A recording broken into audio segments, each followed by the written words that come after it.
ಈ ಸಚಿವ ಇವತ್ತು ಕೊರಟಗೆರೆಯಲ್ಲಿ ಮಾತನಾಡಿದಂಥ ಪರಮೇಶ್ವರ್ ರಾಜೀನಾಮೆ ಕೊಡ್ತೀನಿ ಅಂತ ಹೇಳಿದ್ರಲ್ಲ, ಆ ವಿಚಾರಕ್ಕೆ ಸಂಬಂಧಪಟ್ಟಂತೆ ಪಾಪ ಎಚ್ ಕೆ ಪಾಟೀಲ್ ಕೇಳಿದ್ರೆ ಆ ವಿಚಾರ ನನಗೆ ಗೊತ್ತಿಲ್ಲ ಅಂತ ಹೇಳಿದ್ದಾರೆ. ಎಲ್ಲೋ ಸಭೆಯಲ್ಲಿ ಕಾರ್ಯಕರ್ತನ ಉದ್ದೇಶಿಸಿ ಮಾತನಾಡುವಾಗ ಹೇಳುವಂತ ಕೊಟ್ಟಿರುವ ಹೇಳಿಕೆಯ ಬಗ್ಗೆ ನನಗೆ ಗೊತ್ತಿಲ್ಲ ಅಂತ ಹೇಳಿದ್ದಾರೆ. ಅದರ ಬಗ್ಗೆ ಉತ್ತರ ಕೊಡೋದಿಲ್ಲ ಅಂತ ಕೂಡ ಹೇಳಿದ್ದಾರೆ.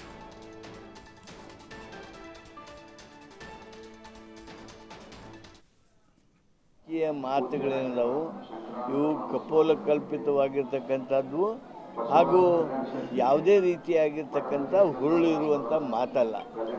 ನಮ್ಮ ಪಕ್ಷದಲ್ಲಿ ಅನವಶ್ಯಕವಾದ ಗೊಂದಲ ಸೃಷ್ಟಿ ಮಾಡೋದಕ್ಕೆ ಆಡ್ತಕ್ಕಂಥ ಮಾತುಗಳಿವು. ಅದಕ್ಕೆ ಇವು ಯಾವುಗಳಿಗೂ ನಾನು ಪ್ರತಿಕ್ರಿಯಿಸೋದಿಲ್ಲ.